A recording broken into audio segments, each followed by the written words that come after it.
তবে পাল্লাদার না বলে কে গেল্লাদার বলাই ভালো নাকি বলছেন? যা গেল্লা গেই গেল। আপনারা শুনেছেন ভালো, আমি শুনলাম ভালো। মাঝে মাঝে আমার কেমন কেমন মাঝে মাঝে লাগছিল। আমার পাল্লাদার যা বলো মা, আমি বাসা ঘরে হয়েছিলাম অজ্ঞান, বুঝতে পারছেন? আমার ছিল না কোনো জ্ঞান, তাই রাখতে আবার আপনাদের সম্মান। আমার মেয়েদের হয়ে মায়েদের হয়ে আমি আবার উকিল সেজে দাঁড়ালাম নাকি বাবা? আমি জিজ্ঞাসা যা করেছিলাম উনি একবারে উত্তর দিয়ে দিয়েছেন নাকি?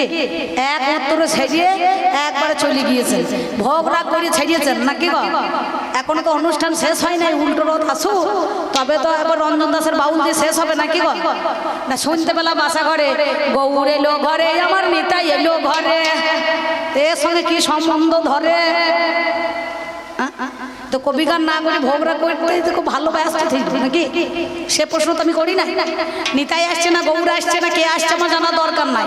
আমি জিজ্ঞাসা করলাম পুরুষের কেমন চরিত্র? রাতে স্বামী, দিনে ভাসুর, জড়িয়ে জড়িয়ে ধরছে এদের চরিত্রটা কি? আধার রাত পুরুষ যা দুটোই সমান নাকি? বাবারে বলছে সোনার অঙ্গড়ি আবার বাঁকা হয় না। সোনা শুধু হবে? আবার হাসছেন আপনারা? বেটা ছেলে যেই বলছে তখন একবার ভিতরটা একবার মনে করছে আলু পোস্ত করছে নাকি? এরা মনে মনে ভাবছে বাবা রে আমরাই বোধহয় বেটা ছেলেদের আমাদের মতো আর কেউ নাই নাকি দিদিরা? ও আপনাদের গ্রামে এই গয়েশপুরের রথের মেলায় কবি গান করতে এসেছে, আর আমি বোধহয় এই ভুবন বাধ্য করে মতো বাদাম বিক্রি করছি নাকি? বাদাম বেচতে এসেছি, হ্যাঁ কাঁচা বাদাম। এই বাদাম হইলে এত ভাইরাল কেন বলুন নাকি? ওই বুবু বলেছিল বলে, বুবু তো মেয়ে চাইলে ও তার বেটা ছেলে না, চাচা বললুম কাকা ঘুমোইছেন না কি গো? তাহলে সোনা সোনা চাইতে আর একটা জিনিস আছে, সোনার 3 গুণ মনে করুন তার বেশি দাম। কি গো? ওই প্লাটিনাম যে সোনাটা দেখেছেন সবারই চাইতে বেশি দামি নাকি? অনেক সোনা গজে বুড়ুইছে, সোনা রাখার জায়গা নাই, সত্যি বলছি। এই দেখুন কাকা রাগ করবেন না আমার কথা, আমি একটু বড় বড় মুখ বুঝতে পারছেন, স্পষ্ট কথা জবাব দিতে ভালোবাসি আমি, কিন্তু ওই ধারের কোনো কানেকশন রাখি না। আমাদের গ্রামে যদু মোড়লের ছেলে বিয়ে হয় না, আমি আমার সঙ্গে বয়সে ক্লাসে না একসাথে পড়াশোনা করেছি। আমার ছেলেরা 2 বছর পরে বিয়ে দেবো, আমার নাতি নাতনি হয়ে যাবে, তার এখন বিয়ে হচ্ছে না। দিয়ে যেখানে যাই সেইখানে বলছে অম্বিকা একটা মেয়ে খুঁজে দে, একটা মেয়ে খুঁজে দে। আল্লাহ আর বলি না ভাই, মেয়ে তো আর সিঙ্গেল পাবি না, আর আই বড় মেয়ে ছেলে পাবি না। যদি পারিস তা যদি বাছুর ফিরে নিস তাইলে হবে, বুঝতে পারছেন? সত্যি বলছি। তা আমাকে বলছে এবার বাছুর ফিরি কি রে? বলে আমি কবি আলতো একটু পেঁচিয়ে কথা বলতে চাইছি। বাছুর ফিরি মানে বুঝতে পারছিস না? আগেকার দিনে বিয়ে করলে শালি ফিরি হইতো, নব সম্বন্ধে দেখা ফিরি হইতো, বালতির সঙ্গে ডিটারজেন্ট কিনলে পরে সার্ফ কিনলে পরে বালতি ফিরি হয়। আর এখনকার দিনে যদি বিয়ে করতে যাস তাহলে একটা ছেলে ফিরি নিতে হবে ভাই, যদি হয় তা হবে আর নাহলে হবে না নাকি কাকা? তাই দেখছে 4-5 দিন হলে বিয়ে করে নিয়েছে, একটা 8 বছরের ছেলে ফিরি নিয়ে এসেছে, বুঝতে পারছেন? তাহলে এই সোনা সোনা সোনা করুন না, সোনার বেশি দাম নাই আছে। বাবারে বাবারে, ও আপনাদের যা বলছে আর আপনারা তাই শুনছেন, আমি কিন্তু শুনি নাই। আপনারা শুনলেন, আমি বাসা করে বসে বসে শুনছিলাম ওনার উক্তি যুক্তি জল্পনা কল্পনা বা বিতণ্ডা ছন্দ, মানুষের মধ্যে এখানে কথায় কথা লাগিয়ে দিয়েছে দ্বন্দ্ব নাকি? আর বিচার করেছেন আপনারা সেটা ভালো আর মন্দ নাকি বাবা, তাই না? তাহলে আজকে নারী আর পুরুষ, আমি বললাম তুমি 4 যুগে নারীকে কাঁদাইলে কেন? সত্যতে, তেতাতে, দাপরে, কলিতে। আর মেয়ে ছেলেটা এখনো ঘরে ঘরে কাঁদছে না, কি বলছে? কাঁদে না? ছেলে যদি চাকরিম্যান হয়, বাবা ছেলের বাবার একবারে তার আবার সে দেমাগ কত, বুঝতে পারছেন? সে বলবে আমার ছেলে চাকরি কত লেখাপড়া করিয়েছি, হ্যাঁ 10 লাখ টাকা দিতে হবে, 10 ভরি সোনা দিতে হবে, খাট বিছানা আলমারি ইয়াম্মা গাড়ি কত কি লাগবে নাকি? হ্যাঁ, কিন্তু এখনকার দিনে আবার এখন বলছে হলেই হয়, আর কিছু লাগবে না, মেয়েটাকে দিলেই হবে নাকি বলছে? হ্যাঁ, আমার মায়েদের হাসি দেখুন, দেখতে ভালোই হইলো, আমাদের তো দেনা পাওনা লাগবে না কি? এ বাজারে যাদের 5টা মেয়ে আছে তার বাবা মা এত সুখী আর এত মনে করুন ভালো, আর যার 5টা বেটা আছে কাকা তার পিঠে গুলো বাঁধি হইল নাকি বলছেন? হ্যাঁ, হলে কন্যা নিলে যত্ন সে হবে একটি রত্ন। আমি যখন ছোট ছিলাম, এই দেখুন আমার ভাইয়ের মানে কাকাদের ছেলেদের যেটাতে সবারই দুটো করে ছেলে হয়ে গেছে, আর আমার বাবার আমি একটাই মেয়ে। তা আমার দাদু তখন আদর করতে, বুঝতে পারছেন, ধন ধন ধনা, এই ধনার জন্য কতজনা করবে আন্না গন্না, বুঝতে পারছেন। মানে মেয়ে ছেলে তো 18 বছর পেরিয়ে গেলে কতজনা টোপ দেবে, মেয়েটাকে দেন গো বিয়ে করার জন্য কতজনা ব্যস্ত থাকবে। কিন্তু এদের মতো কই রে পালিয়েছে নাকি, কোথা গেল, কখন গেল, কোনখানে গেল, ফাঁকে কোন দিকে চলে গেলাম যে দেখতে পেলাম না। এইখানে তো বসেছিল, মাল গেল কোথা, পালিয়েছে। তা এ তখন বলে রে ধন ধন ধন, হ্যাঁ এই ধন যার ঘরে নাই তার বিথাই জীবন। বললো যার বেটা নাই তার বিটি বেটা, যার ঘর নাই তার বারান্দায় কোটা, নাকি বাবা? তাই তো এই জন্য বলছে ধন যুগে কি হবে যদি না থাকে বেটা, আর খোল খাইয়ে কি হবে গায়ে যদি হয় ঠেটা। যার বেটা নাই তার বিটি বেটা। সেই জন্য রাজা দশরথ যেদিন মারা গেলেন সেদিন কিন্তু তার 4টে ছেলে ছিল বাবা, তার পিণ্ড দান করতে পেরেছিল। পিণ্ড কে দিয়েছিল? তার পিণ্ডি দান কে করেছিল গো? সেই পিণ্ডি দিয়েছিল সীতা, না তার পুত্রবধূ অর্থাৎ তার বৌমা। তাহলে বিটি সেদিন থেকে পিণ্ড দান করলো। আজ পর্যন্ত মেয়েরা বাবা মরলে পরে সেই পিণ্ডটা দান করতে পারে, দেখবেন। তাহলে রামচন্দ্র ভগবানের মতো ছেলে থাকতে, রাম লক্ষ্মণ ভরত শত্রুঘ্ন 4টে ছেলে থাকতে, সেই দশরথ রাজার কিন্তু তার আত্মা পেট আত্মা হয়ে ঘুরে ঘুরে বেরিয়েছিল, নাকি বাবা? তাহলে সেদিন আমি তোমার 14 গোষ্ঠীর মুখে পিণ্ড দান করেছি, আর একবারে আত্মা স্বর্গে চলে গিয়েছি। তাহলে আমি যদি পিণ্ড না দান করতাম কি হইতো? মেয়ে ছেলেকে এত নিন্দে করতে আছে? ওরে আমার তুমি, তোমার জন্য কেঁদে কেঁদে ভাত খাই না 9.5 দিন আমি। এই জগতে নারী ছাড়া কেউ চলবে না বাবা। এই দেখুন রাজা কৃষ্ণচন্দ্র একদিন গোপাল ভাঁড়কে বলেছিলেন, গোপাল ভাঁড় আমার রাজ্যে ঢেলে দিয়ে দাও, দুটো ঘর হচ্ছে, একটা ডাইনের ঘর একটা মায়ের ঘর। যে বউর কথা চলবে সে ডাইনের ঘরে ঢুকে পড়বে, আর যে বউর কথা চলে না সে বাঁ দিকের ঘরে ঢুকে পড়বে। এবার রাজ্যে ঢেলে দিয়ে দিয়েছে, যারা বউর কথায় চলে তাদেরকে 3000 টাকা দেওয়া হবে, আর যে বউর কথায় চলে না তাদের 5000 টাকা পুরস্কার দেওয়া হবে। বললে বেশ ঠিক আছে। এইবার দাদা কি বলবো মা, সবাই দেখছে একবারে ঢেরি দেওয়ার পর রাজ্যেতে সঙ্গে সঙ্গে সব ডাইনের ঘরে ঢুকছে, বুঝতে পারছেন। তা রাজা কৃষ্ণচন্দ্র গোপাল ভাঁড়কে বলছে, গোপাল ভাঁড় এই রাজ্যে কি একটাও পুরুষ নাই যে বউর কথায় চলে না? বলে বাবু আপনি থামুন তো, এমন এক ব্যক্তি আছে যে বউর কথায় চলে না। বলে বেশ ঠিক আছে, দেখি লাস্টে কি হয়।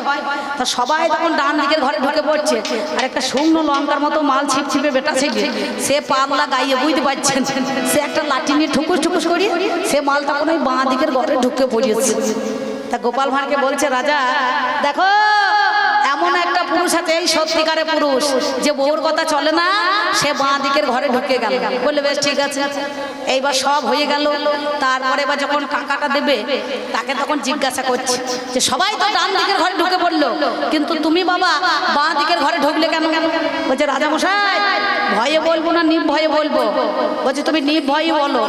বলছে আমার বউ বলে দিয়েছে, আমার বউ, বুঝতে পারছেন, আমার বউ বলেছে যে ঘরে ভিড় থাকবে, যেদিকে ভিড় থাকবে সেই দিকে যেও না, যেখানে ফাঁকা থাকবে, যে ঘর ভারী বেশি ভিড় হবে না সেই ঘরে ঢুকে পড়বে, আর ভিড়ে যদি যাও বউ বলেছে চিড়ে চাপড়া করিয়ে দেবে, বুঝতে পারছেন।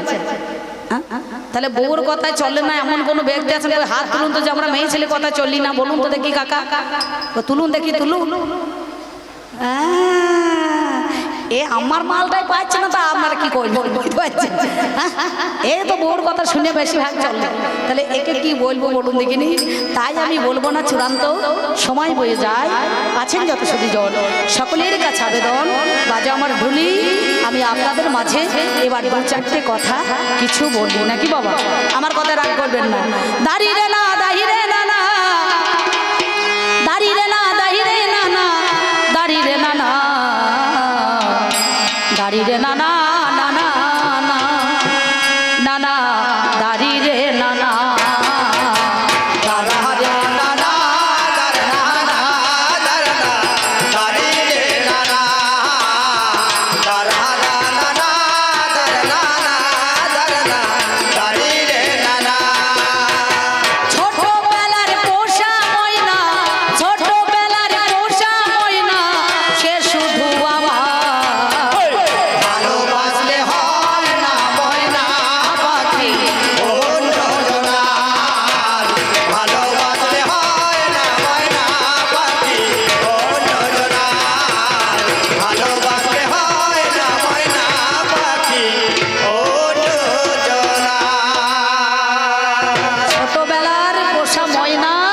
সে শুধু আমার, ভালোবাসলে হয় না ময়না পাখি অন্য জোনার। নাকি বাবা? এই নারীকে চেনো? আমি নারী দিনকা মোহিনী রাতকা বাগিনী লহরে লহরে চষে, জেনে শুনে বোকা পুরুষের দল নারীকে ঘরে ঘরে পোষে। নাকি? যেদিন ডাক্তার আসবে, ডক্টর এসে হাত ধরে বলে নারীর ধাত আছে তো? যদি নারীর ধাত থাকে তবে চিকিৎসা হবে। নাকি বাবা? আর নারীর ধাত যদি না থাকে তখন সাদা কাপড় ঢাকা দিতে হবে। নাকি? কেন? এই নারী নয় রে ভাই, আরেক নারী আছে, এই নারী নিয়ে যায় সেই নারীর কাছে। নাকি? তাহলে চিন্তা করো, নারী নারী মানে কি? আমরা পারি না। কি পারি না? আমরা সব করতে পারি, জুতো সেলাই থেকে চণ্ডীপাঠ পর্যন্ত মেয়ে ছেলে করতে পারে, কিন্তু নারী হয়ে আর একটা নারীর হাতে নিজের স্বামীকে দিতে পারি না। নাকি বাবা? পারবো? মেয়ে ছেলে পারি না। সে তার বউ খেপাই হোক আর ধোপাই হোক, আর তার স্বামী মনে করুন সে যাই হোক না কেন, তাই না? সেই জন্য আমি আপনাদের মাঝে এই কথা বলছি। কেন? আর বেশি কথা বাড়াবো না, আমার আসল কথাতে এবার চলে যায়। তাই কি বলবো জানেন? ও তোমরা শুনেছ কোন কালে, ও তোমরা দেখেছ কোন কালে, ওরে ডাব ধরেছে ডাব গাছের ডালে,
দেখেছেন?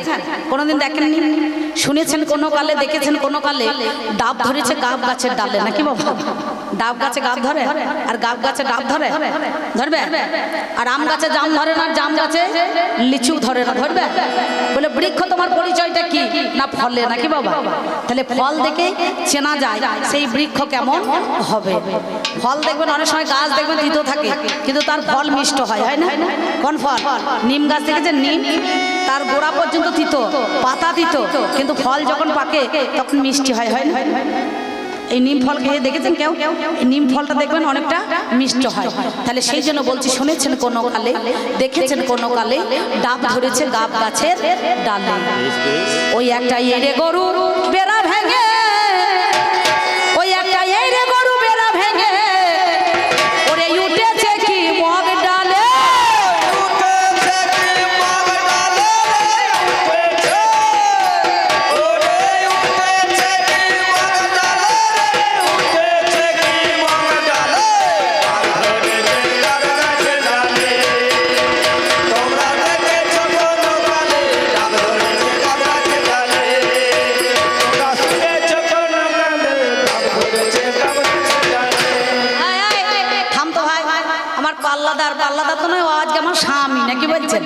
আমাকে বলছে যতদিন মাজা ততদিন মজা। ওর মাজা আছে? ওর মাজাও নয় ধজাও নয়। নাকি বলছে? ওকে তীরে ভাঙা মুরারি বলে। কি বাবা? ওর 3 জায়গায় ভাঙা আছে। রাধারানী ওকে ঠুকুরে ভেঙে দিয়েছে, তাই না? কি বলছে? তাহলে ওর মাজা আছে? ও আপনাদের নাচ দেখাইছে, ও নাচ কে দেখবে? আর আমাকে নাচতে হবে না, লোকের মুখে হাসি দেখো। ঠিক মনে হচ্ছে মধ্য হচ্ছে আমার মায়েরা। ও যখন উঠছে মনে হচ্ছে কে 5 কেজি বাট খাটা ঝুলিয়ে দিয়েছে।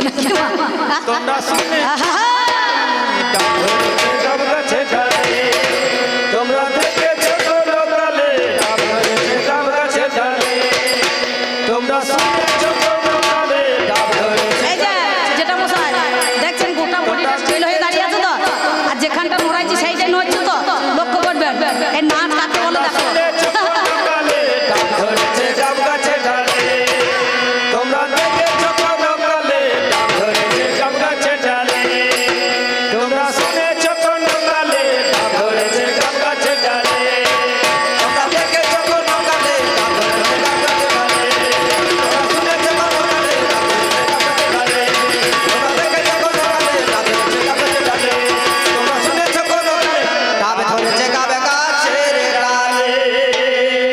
দেখে এলাম কাল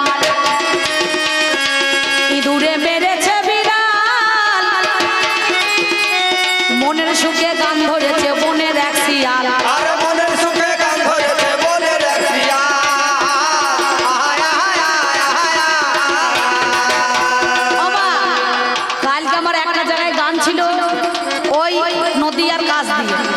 নদিয়ার কাছে তা দেখছি সেখানে ঘোষের গ্রাম ওরা কি করে ফ্রিজে দই ছানা না রেখে শিকেতে তুলে রাখে জানেন তো শিকে শিকে কারণ তাতে ভালো থাকে দই দেখছি বড় বড় মাটির হাঁড়িতে দই পেতে রেখেছে বুঝতে পারছেন আর একটা কালো বিড়াল বয়লা পাড়ায় কে পুষেছে কে জানে বাবা জানি না বুঝতে পারছেন সে বিড়াল কিন্তু নিচেই বসে আছে আর উপরে দইয়ের হাঁড়িগুলো তোলা আছে আর একটা ছোট্ট বড় ইঁদুর সে কিন্তু ওই শিকের উপরে ঘুরে ঘুরে বেড়াইছে আর বিড়াল মনে মনে ভাবছে ইঁদুরটা যদি পরে আমার ঘাড়ে টুটি টেপা করে নিয়ে যাবো ধরে মাংস খাবো ছিঁড়ে ছিঁড়ে বুঝতে পারছেন আর বিড়ালের চাইতে তো ইঁদুরের বুদ্ধিটা একটু বেশি তীক্ষ্ণ বুদ্ধি বিড়াল যেমন বসে আছে নিচেও করে ঘাড় নিয়ে আর ও তখন খুঁট করে দাঁতের দ্বারায় শিকের দড়ি কোটা কেটে দিয়েছে বুঝতে পারছেন আর যাহাটা কেটে দিয়েছে দাঁতে করে আর ধপাস করে মাটির হাঁড়িটা একবারে বিড়ালের মাথায় পড়ে গিয়েছে দইয়ের হাঁড়িটা আর বিড়াল মরিয়ে পড়ে আছে সর্বনাশ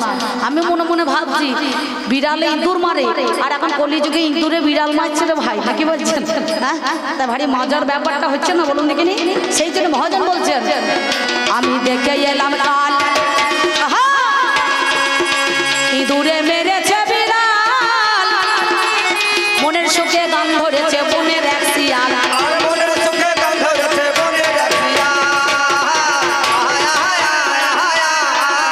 ওরে হয় না সমান জানি চিরকাল হয় না সমান জানি চিরকাল নারী আর পুরুষেতে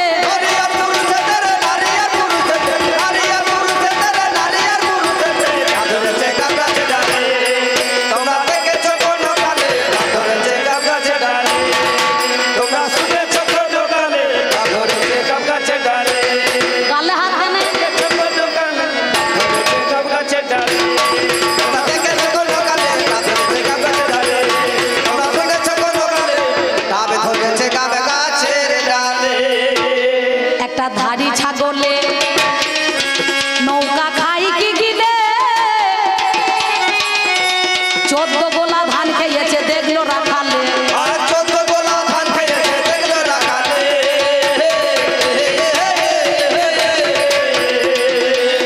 আচ্ছা একটা ধারি ছাগলে নৌকা গিলে খাইতে পারবে হ্যাঁ কোনোদিন খেয়েছে নাকি বাবা কিন্তু ওই মানব জীবনের নৌকাতে ওই 3.5 ইঞ্চি নদীতে পড়ে নৌকা 3.5 হাত নৌকা শেষ একটা গান বেরোয় নাকি বলছেন আমি মারতে পারি বাঁচাইতে পারি ভালোবাসতে পারি আদর করতে পারি আবার লোক ঢুকে জরিমানাও করতে পারি নাকি বলছেন আমি এমন কোনো কাজ নাই যে পারি না নাকি গো আবার তোমাকে পাঁচজনের বাড়ি নাচন দেখাইতে পারি আপনাদের নয় আপনারা ভালো আপনাদের কোনো দোষ নাই এই ভদ্রলোককে হ্যাঁ আমি ওর ভাটা বাইয়ে তেল মাখাইতেও পারি সরু চালের ভাত খাওয়াইতেও পারি কি মা আবার মাঝে মাঝে তেল মাখতেও পারি বুঝতে পারছেন বেশি বাড়াবাড়ি করলে তেল একটুখানি মেরে দিতে হবে আপনাকে হ্যাঁ তেল মেরে ছেড়ে দিতে হবে নাকি গো তাই তো সেই জন্য বলছি একটা ধারি ছাগলে নৌকা খাই কি গিলে 14 গোলা ধান খেয়েছে দেখলো রাখালে আর 14 গোলা ধান খেয়েছে দেখলো রাখালে ওরে ভেবে তুফান বিশ্বাস বলে ওরে ভেবে তুফান বিশ্বাস বলে কালে কালে হতো কালে কালে হতো কালে কালে কালে হতো কালে কালে হতো কালে কালে কালে আমরা দেখে যখন কালে রাধে গাবে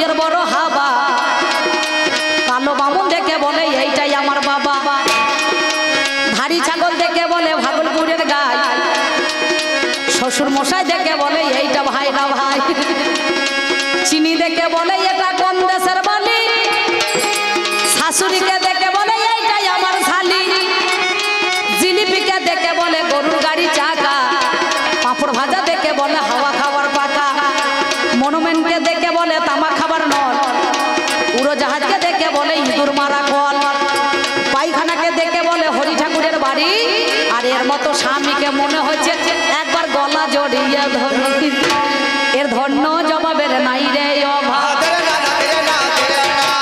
ধন্য জবাবের নাই রে অভাব, আমি আপনাদের জানাই কথায় আপনাদের জানাই,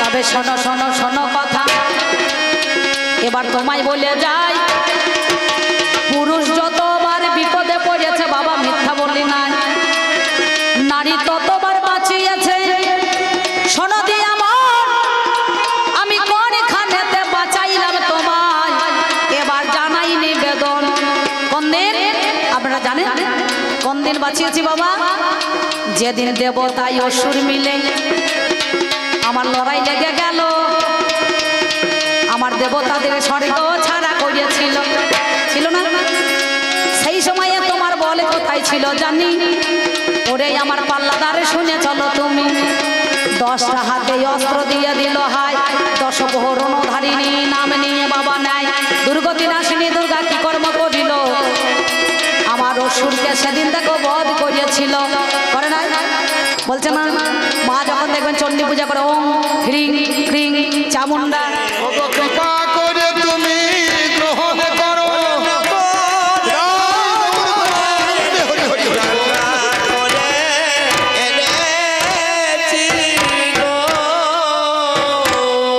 তাই যারা বৈষ্ণব যারা মহাজন তারা বিষয় পরিত্যাগ করে গলায় ভিক্ষা ঝোলা নেয়, কারণ ভিক্ষার অন্নে বড় সন্তুষ্ট হয় চিকন কালা, রাজভোগে সন্তুষ্ট হয় না গোবিন্দ। ভোলানাথ বৈষ্ণব চূড়ামণি সেই তত্ত্ব জ্ঞাত হওয়ার জন্য অন্নপূর্ণার অন্ন ছেড়ে দিয়ে বাবা ভিক্ষার ঝোলা গলায় নিয়েছে, জগৎবাসীকে সে শিক্ষা দিয়েছে,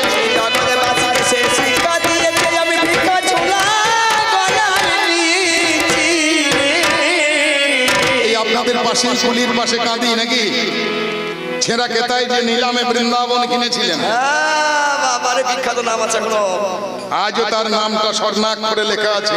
আচ্ছা বলুন তো, সে যদি জমিদারি করতে করতে মারা যেত তার নাম লেখা থাকতো কোথাও? তাহলে জমিদারি ছেড়ে যেদিন বিক্রি হলো তার নামটা লেখা পড়ে গেল, বাবু তো শালা, বাবু তো লালা। সমস্ত বিষয় পরিত্যাগ করে বৃন্দাবনে নিয়েছিলেন গলায় ভিক্ষার ঝোলা, চির শ্বশুর জগৎ ছেটের বাড়ির দরজায় দাঁড়িয়েছিলেন ভবতী,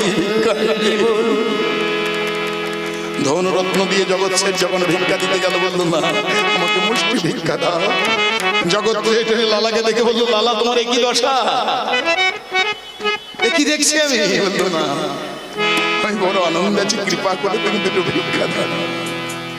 আজও জল জল করছে স্বর্ণাক করে তার নাম, যার হয়ে আছে বাবু তো লালা, বাদ বাকি সব শালা, কারণ গলায় নিয়েছে ভিক্ষার ঝোলা। নিতাই গৌর হরি বল। যারা বৈষ্ণব যারা মহাজন যারা গোবিন্দের ভক্ত তারা জানে এই বিষয় দিয়ে গোবিন্দকে বশ করা যাবে না, কারণ বিষয় কার, এসব ব্যাস আমিদং সর্বং যৎকিঞ্চ জগতং জগৎ তেন তক্তেন ভঞ্জিতা মা গৃহ কস্য শীলধনম, জগতের সমস্ত সম্পত্তির মালিক হচ্ছেন গোবিন্দ, সবকা মালিক এক হয়, হাম হয় বান্দা, খোদা কা বান্দা, জীবের স্বরূপ হয় নিত্য কৃষ্ণ দাস, আমরা সবাই দাস, তিনি হলেন মালিক। হরি বল। যার জন্য তার কাছে ওই বিষয়ের অহংকার দেখানো উচিত নয়। জগৎ অনন্ত ব্রহ্মাণ্ড সবই তো তার নাকি বাবা, সমস্ত বিষয় তো তার। আমার কাটায় 30 মন, বীজে 30 মন ধান হচ্ছে, ধানের বীজ পেলি কোথা? বীজ থেকে বীজ পারি আমরা, চারা থেকে চারা করি, মূল বীজ দিল কে? গোবিন্দ বলছেন অহম বিশ্বস্য বীজম, এই বিশ্বের বীজ হলাম আমি, আমার বীজ থেকে অঙ্কুরিত আর মুকুলিত হলো এই জগৎ। অতএব আমাদের কিছুই নাই, সবই তা। আমি বলে কিছুই নাই, সবই তুমিময়। অহং বলে কিছু নাই, সবই সহ। এই হচ্ছে পুরুষ, এই হচ্ছে পুরুষের অবদান। বলে নারী শুদ্ধ মাসে মাস, মাটি শুদ্ধ চাষে। বড় দেখি লোক পুরুষ শুদ্ধ, পুরুষকে শুদ্ধ হইতে হয় না, পুরুষ সবসময় শুচি। তার কারণ পুরুষের মাঝখানে যেটা আছে ব্রহ্ম বস্তু। ব্রহ্ম কোনোদিন অশুদ্ধ হয় না,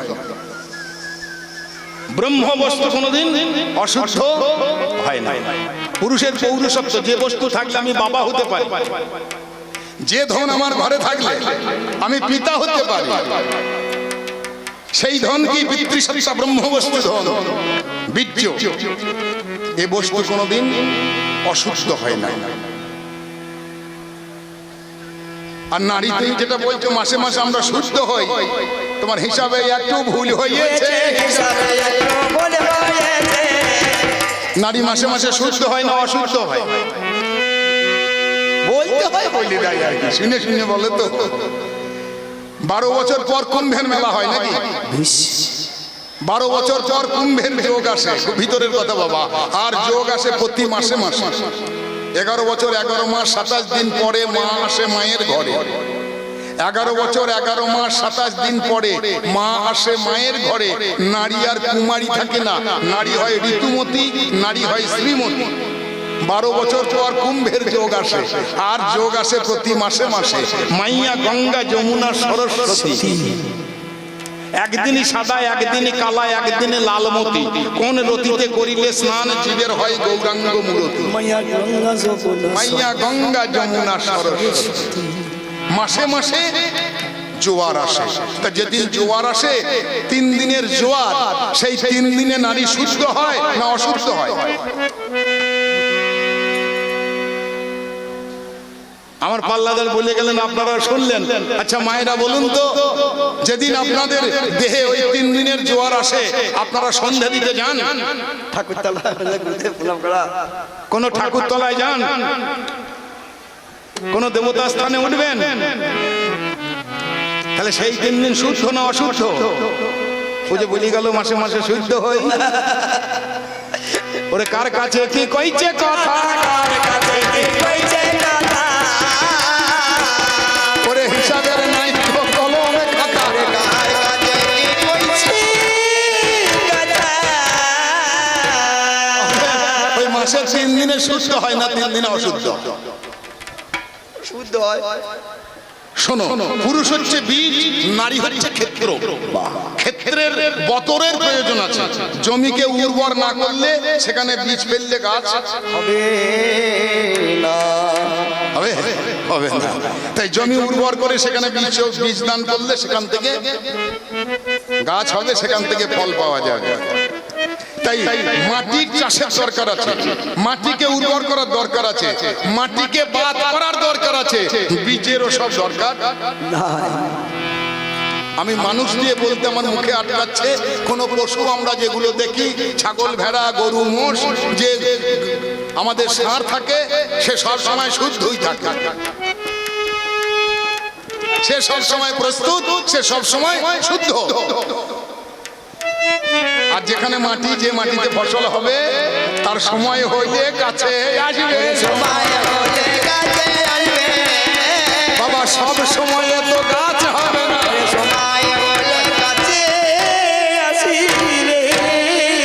এর থেকে ভালো করে আর ভিতরে ঢুকে তো কাঁচা কথা বলে বোঝানো যাবে না।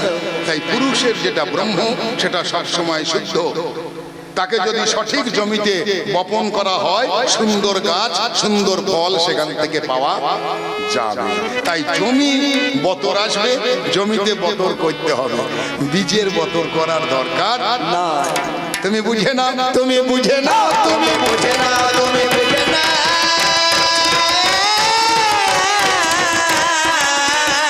আমি বুঝিয়ে দিলাম কবির গানে,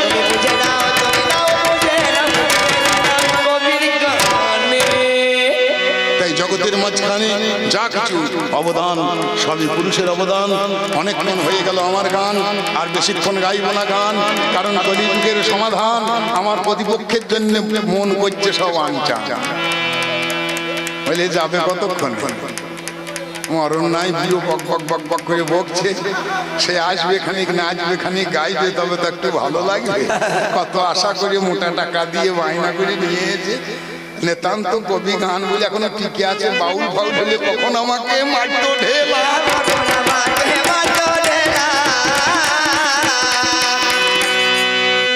তাই শ্রীমদ্ ভাগবত সৃষ্টি করলেন, শ্রীমদ্ ভাগবত গীতা সৃষ্টি করলেন স্বয়ং গোবিন্দ জীবের মঙ্গলের জন্য। বিশ্বরূপ দর্শন করালেন একাদশ অধ্যায় অর্জুনকে। দেখো অর্জুন, তুমি কে আর আমি কে? অর্জুন যখন বললো আমি কাউকে মারতে পারবো না, এরা সবাই আমার আপন, অনেক বুঝালেন, বুঝলো না। তখন বিশ্বরূপ দর্শন করিয়ে গোবিন্দ দেখালেন অর্জুন, অর্জুন দেখ তুমি কে, আমি কি আর জগৎ কি? ওই দেখো অর্জুন, আমি সেই মৎস্য, আমি সেই কুর্ম, আমি সেই বরাহ, আমি দুর্গা, আমি লক্ষ্মী, আমি কালী, আমি ব্রহ্মা, আমি বিষ্ণু, আমি মহেশ্বর। না আমি নারী, না আমি পুরুষ, না আমি নপুংসক, না আছে আমার শরীর, না আমি শরীরের কোন অংশ। আমি কিছুই নই, আবার আমি সেই পরম চেতন, পরমাত্মা, পরমেশ্বর, পরম জ্ঞান। জগৎ আমার মাঝখানে সৃষ্টি হয়, জগৎ আমার মাঝখানে পালিত হয়, জগৎ আমার মাঝখানেই লয় প্রাপ্ত হয়ে যায়। গোবিন্দের সেই রূপ থেকে অর্জুনের মতন বীর থরথর করে কাঁপছে, মুখ দিয়ে লালা ঝরছে। এবার হয়তো অজ্ঞান হয়ে যাবে। তখন গোবিন্দ কৃপা করে দ্বিভুজ নরমূর্তি দর্শন করালেন অর্জুন। গোবিন্দের দ্বিভুজ মুক্তি দেখে গোবিন্দকে প্রণাম করে বললেন, দৃষ্টদাং মনুষং রূপং তব সৌম্য জনার্দন ইদানিমস্মি সংবিদ্যা সচ্চিতা প্রকৃতিং।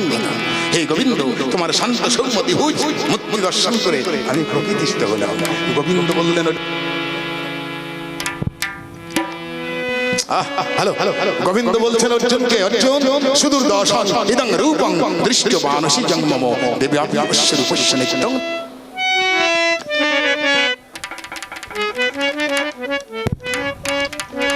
হ্যালো, দেবাপি অবশ্য রূপস্য নিত্য দর্শনাং কাঙ্ক্ষিত। যে রূপ আমি তোমাকে দেখিয়েছি অর্জুন, এই রূপ দেখা বড় দূরের কথা। আমার এই নিত্য রূপ দর্শন করার জন্য দেবতারা পর্যন্ত কোটি কোটি বৎসর ধরে তপস্যা করছে। অর্জুন বুঝতে পারলেন, হে পরম পুরুষ পরমেশ্বর, জগতের কল্যাণে তুমি সৃষ্টি করলেন তোমার মুখ অনিষিদ্ধ বাণী শ্রীমদ্ ভাগবত গীতা। তোমার ইচ্ছা ছাড়া গাছের একটা পাতা ঝরে পড়তে পারে না, তোমার ইচ্ছা ছাড়া পবন বাতাস বইতে পারে না, তোমার ইচ্ছা ছাড়া সূর্যের ছটা পৃথিবীতে পড়তে পারে না। হে গোবিন্দ, সবই তোমার খেলা, সবই তোমার লীলা। এই তুমি বিরাট, আবার এই তুমি শিশু। সুন্দরভাবে গেয়ে দিলেন এক পুরুষ শিল্পী, লিখে গেলেন গান। তার নাম কাজী নজরুল ইসলাম। সেও পুরুষ। প্রলয় সৃষ্টি তব পুতুল খেলা, নিরজনে প্রভু নিরজনে খেলিছ। এ বিশ্বলয়ে বিরাট শিশু আনমনে খেলিছ। শূন্যে মহা আকাশে তুমি মগ্ন লীলা বিলাসে। শূন্যে মহা আকাশে তুমি মগ্ন লীলা বিলাসে। হাসিছ খেলিছ তুমি আপন সনে, নিরজনে প্রভু নিরজনে খেলিছ। তারকার বিশ্বসী খেলো না তব, হে উদাসী পড়িয়া আছে রাঙা পায়ের পাশে। রাশি রাশি নিত্যে তুমি এই উদার, সুখে দুঃখে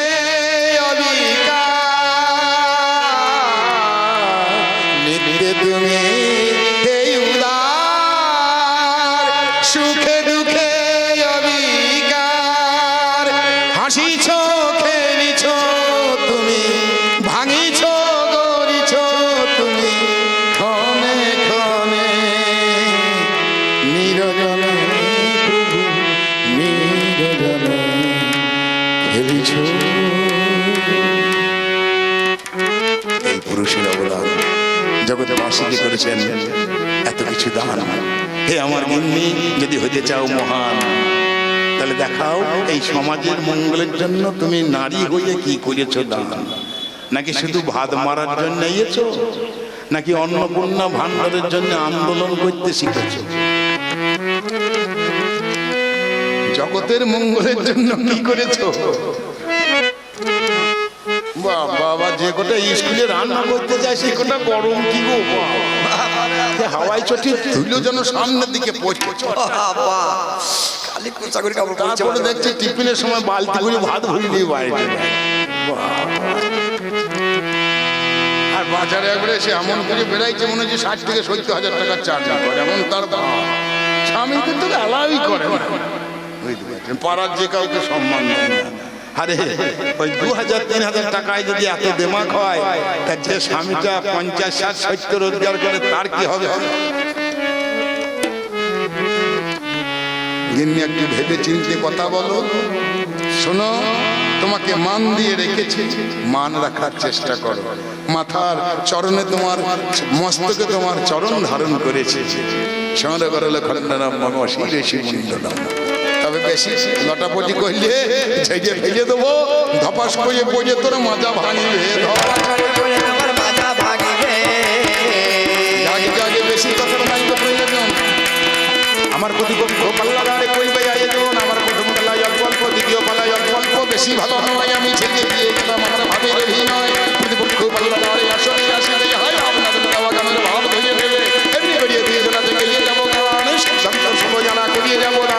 তাই বেশি কথাই আর বলবো না, ছেড়ে দিয়ে গেলাম আমার কাব্য আলোচনা। আমার পর্ব এইখানেতে এখন দিলাম ছাড়ি, একবার প্রেমানন্দে চাঁদ বদলে বদলে হরি হরি। এবার হরি মেয়ে ছেলে না বেটা ছেলে বলছিল, আপনারা বিচার করিলেন না, আমি আর বিচার করব না। মাস্টার দাও, একটা সুন্দর করে গান দাও। আমি কেমন করে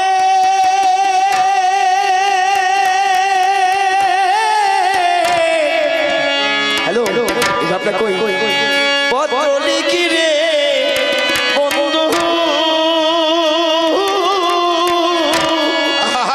আমার গ্রাম পোস্ট অফিস নেই জানা,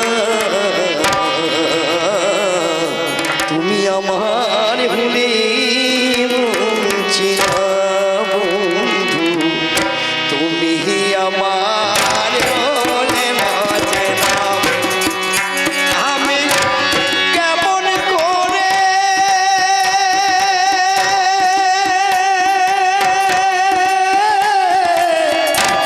পত্র লিখি রে বন্ধু, গ্রাম পোস্ট অফিস নেই জানা, তুমি আমার হলে মাঝে না।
তুমি আমার